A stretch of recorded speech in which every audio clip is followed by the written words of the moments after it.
Subject হয় আৰু আপোনালোকৰ কোৰ্সত এটা ভূমিকা আছে ইয়াৰ যেনেকৈ আমাৰ টকা পইচা যোনটো আছে হেড টেল দুটা থাকে যেতিয়া হেড আৰু টেল যেতিয়া থাকিলে তেতিয়া পইচাটো চলে ঠিক তেনেকৈ আমাৰ জীৱনত যোগ আৰু নেচাৰোপেথি এই দুটা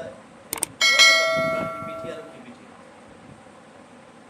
আপোনাৰ যোগাও দৰকাৰ হয় নেচাৰোপেথিও দৰকাৰ হয় আৰু দুটা যেতিয়া একেলগে লগ লাগি যায় তেতিয়া কি হয় তাৰ ৰিজাল্টটো 10x হয়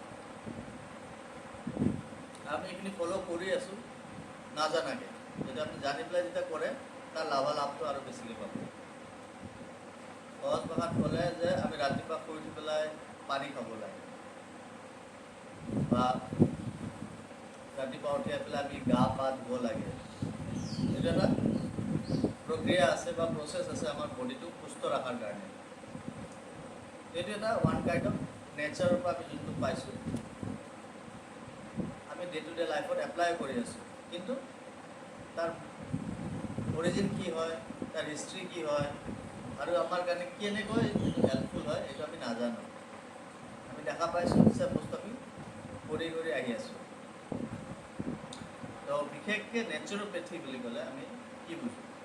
নেচাৰোপেথি বুলি ক'লে আপোনাৰ মাইণ্ডত কি আহে এবাৰ আপোনালোকে ক'ব পাৰিব নেচাৰোপেথি মানে কি যদি আমি বুজোঁ কি হ'ব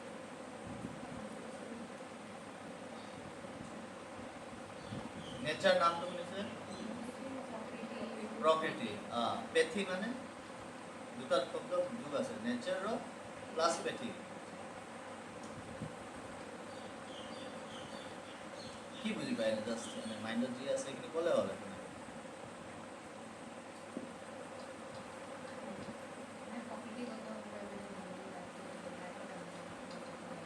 নেচাৰেলি আমি যিখিনি কৰা যায় ঠিক আছে নেচাৰ মানে আমি সকলোৱে জানো এনভাইৰনমেণ্ট যিখিনি আমি বাহিৰত দেখা পাই আছোঁ পেথি মানে কি হয় চিকিৎসা পদ্ধতি নেচাৰৰ পৰা আমি যিখিনি চিকিৎসা লওঁ বা কৰোঁ বা আমি কৰাম এইটো কি কোৱা হ'ব নেচাৰোপেথি তো নেচাৰত যেতিয়া আমি চাওঁ তো তাতে কি বস্তু দেখা পোৱা যায় 5টা এলিমেণ্টছ দেখা পোৱা যায় কি এলিমেণ্টছ দেখা পাওঁ আমি ইয়াক পঞ্চ মহাভূত বুলি কোৱা হয় যেনেকৈ আমি মাটি দেখা পাওঁ আৰ্থ এলিমেণ্ট দেখা পাওঁ স্কাই দেখা পাওঁ এয়াৰ দেখা পাওঁ পানী দেখা পাওঁ ফায়াৰ দেখা পাওঁ এইবিলাক কি হয় 5টা এলিমেণ্টছ আছে চকু যদি মেলি পেলাই আমি যদি চাওঁ বাহিৰত এই 5টা এলিমেণ্টছ আছে তাৰ যদি চকু বন্ধ কৰি চাওঁ এইকেইটা গোটেই এলিমেণ্টছ আমাৰ বডিটো আছে অবজাৰ্ভ কৰিব পাৰিব কি এলিমেণ্টছ আমি পালোঁ প্ৰথম ফায়াৰ এলিমেণ্টছ ফায়াৰৰ উল্টা কি হয় ৱাটাৰ ঠিক আছে আঙুলিত আপোনাৰ এতিয়া মনত ৰাখিব ওপৰটো কি হয় ফায়াৰ তলৰটো কি হয় ৱাটাৰ লাষ্ট ক্লাছত মনত আছেনে নে পাহৰি গৈছে আহি যাব অ'কে ঠিক আছে তো কি আছিলে ওপৰত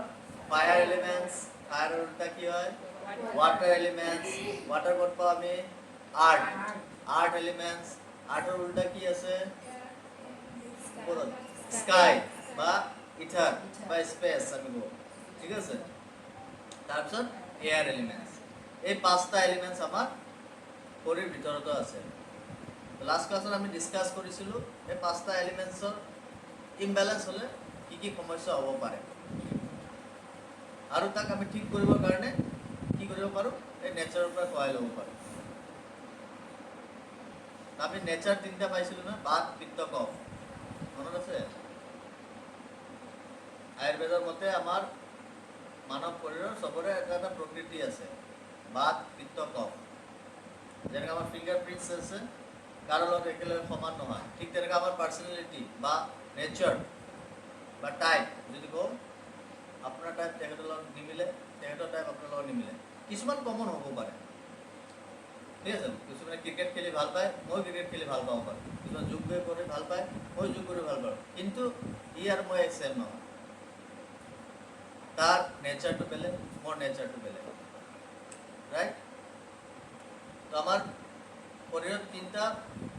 প্ৰকৃতি দেখা পোৱা যায় বাত পিত্ত কফ এইটোৰো যদি ইমবেলেঞ্চ হয় তেতিয়াও আমাৰ শৰীৰত ইমবেলেঞ্চ হোৱা দেখা পোৱা যায়। ঠিক আছে, তো নেচাৰোপেথিত কি কোৱা হৈছে, আমাৰ যিমান বেমাৰ হয় তাৰ কাৰণ হ'ল এটা, আৰু তাক ঠিক কৰাৰ কাৰণো এটাই, সলিউশ্যনো এটাই।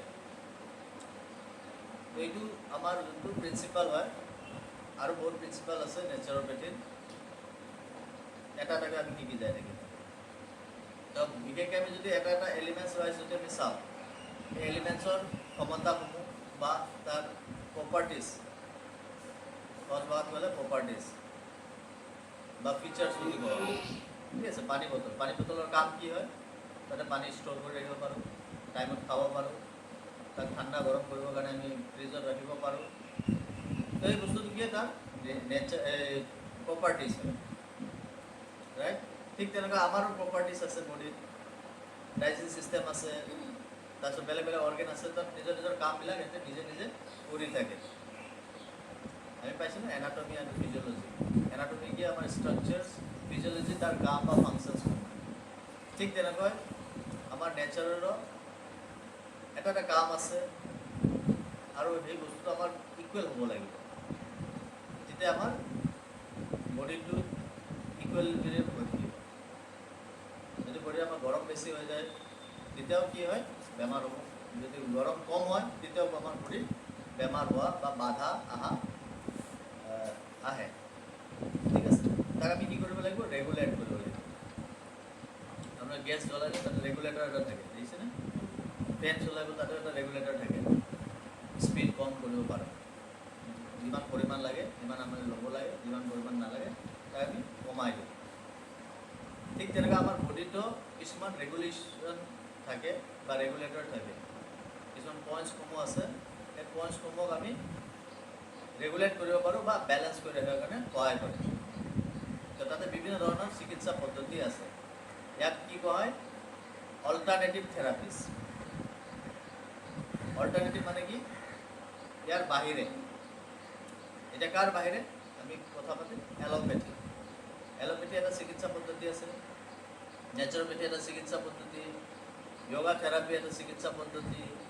তাৰপিছত আপোনাৰ সিদ্ধা, হোমিও, আয়ুৰ্বেদা, আটাইখিনি এটা এটা বেলেগ বেলেগ চিকিৎসা পদ্ধতি হয়। আয়ুষ যোনটো আমি শব্দ পাওঁ যে আয়ুৰ্বেদা, যোগা, ইউনানী, সিদ্ধা, হোমিওপেথি, তো এইবিলাক কি হয়, অল্টাৰনেটিভ থেৰাপি হয় এলোপেথিৰ বাহিৰে। আমি তাৰে ভিতৰত আমি আজি যোনটো হেৰি কৰিম, নেচাৰোপেথি। নেচাৰোপেথিত আমাৰ 5টা এলিমেণ্টছ আমি পাইছোঁ, 3টা প্ৰকৃতি পাইছোঁ, আৰু ইনডেপথ যেতিয়া আমি ষ্টাডি কৰিম তাৰ বিষয়ে আমি গম পাম। এটা এটা বেমাৰ যেতিয়া আমি ষ্টাডি কৰিম, তাৰ কিহৰ কাৰণে হৈছে, কাৰণটো কি হয়, তাৰ কি কি কৰিলে ভাল হ'ব পাৰে, বা কি কি আমাৰ সাৱধানতা ল'ব লাগে। বিশেষকৈ এইটো ইম্পৰ্টেণ্ট ৰোল প্লে কৰে। আমাৰ বডিত আমি যিকোনো বস্তু দি দিম, সেইটো দিয়াৰ লগে লগে যে কাম কৰিব নহয়, তাৰ এটা প্ৰচেছ আছে। এতিয়া আমি ভাত খাদ্য বা যিকোনো খাইছোঁ, তাৰ এটা প্ৰচেছ আছে। আমি চিউইং কৰিলোঁ, লাহে লাহে পেটত গ'ল, পেটত আকৌ ডাইজেশ্যন হ'ল, তাৰপিছত আকৌ তাৰ blood, small intestine, large intestine, ব্লাডত যি লাগে, মাইক্ৰ' নিউট্ৰিশ্যন, মেক্ৰ' নিউট্ৰিশ্যনছ, এইবিলাক গোটেইখিনি আমাৰ বডিত যিখিনি দৰকাৰ হয় সেইখিনি এটা প্ৰচেছত গৈ আছে।